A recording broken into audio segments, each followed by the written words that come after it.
by just giving a total free hand. No one can tell me that the money that is being spent in the urban areas is getting to the children. I've had fierce conversations with school board members in Camden.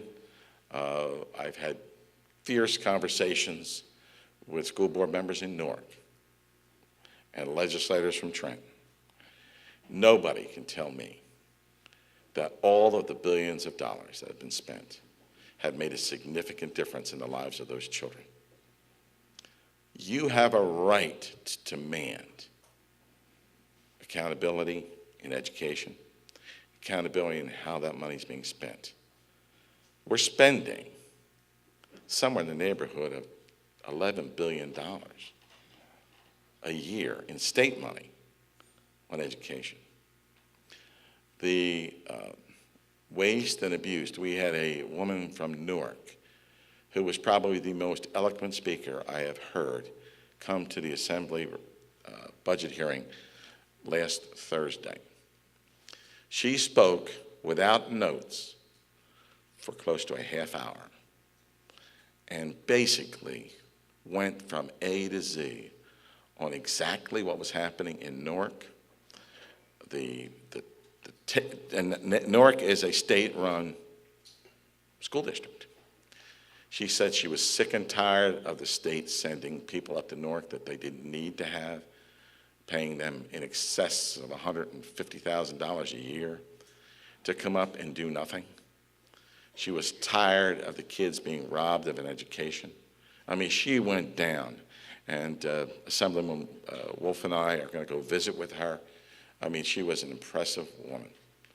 This is the same type of conversation that I had with one of the school board members of Newark, who could not explain how the graduation rate of Newark was something in the teens in the school districts. Legitimate graduation rate. They had an alternative graduation method that was graduating the other 80%. She said, we are ashamed that this is being allowed to continue, and that our children are being just pushed through and not educated in Newark. Ladies and gentlemen, you spend a lot of your local money and a lot of time and effort and have a lot of pride in your school district. I have a lot of pride in the school district where I live. I have a lot of pride in the school districts that I represent. I've had the commissioner come down and tell school districts in my particular legislative district, we give you too much money.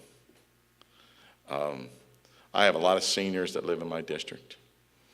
People are furious about what they're paying in taxes for their education.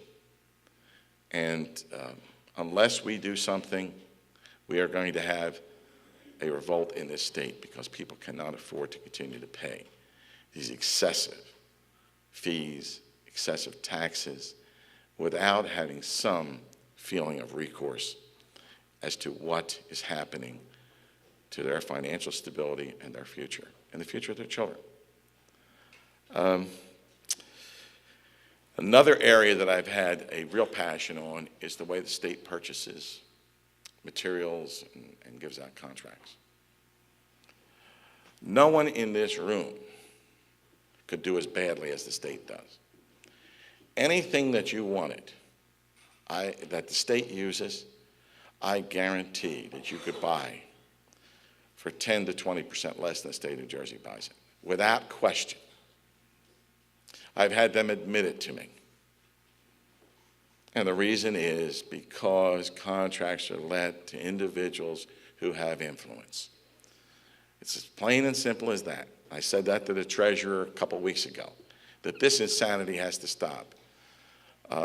Last year, we did something unique.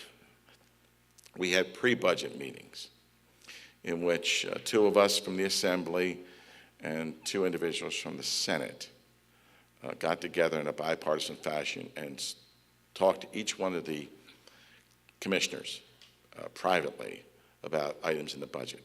we had the director of the Division of Purchase come in. She was new, she was out of industry, and I point blank asked her, if you get control of this, how much money can you save in state purchases? She says probably 15 to 20%. The state purchases in a given year about $6 billion worth of goods or services. You calculate that out, that's over $1 billion. I'd be happy if they saved $500 million. This is one major area. They booked, as my understanding is, and I haven't seen the data in the full budget yet, I think they booked $25 million in savings by different things that they could do in contracts. We were promised that all contracts would be competitively bid, except the ones that they don't want to competitively bid, like auto parts. They gave a contract to AutoZone without bidding it for all of the auto parts for all state vehicles. And if you go back and you look at the governor's messages, he said all contracts will be bid. We gave a contract out for medical services for the corrections department without bidding it. These are major, major contracts. These are not small contracts. We found fraud and corruption a couple of years ago in the Department of the Office of Information Technology, and it was brought up quite clearly, and individuals were fired over the improprieties in purchasing. The Commissioner of Corrections came to a budget hearing, and I point blank asked him, how many political patronage people were you forced to hire? I didn't expect an answer. He told me 14 in his office, just in his office. And I said, can you give me the list? He gave me the list.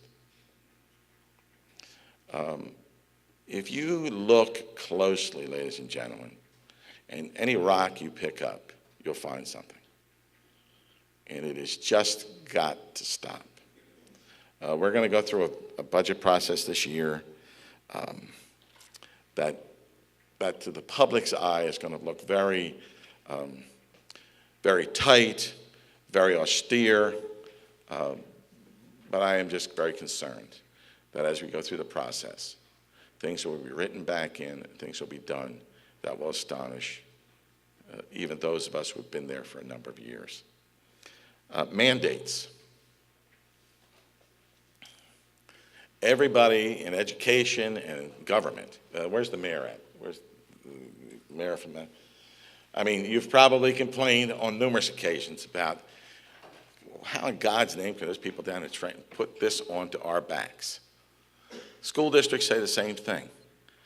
Do you know that we are the fountain of truth and justice and the right way down in Trenton?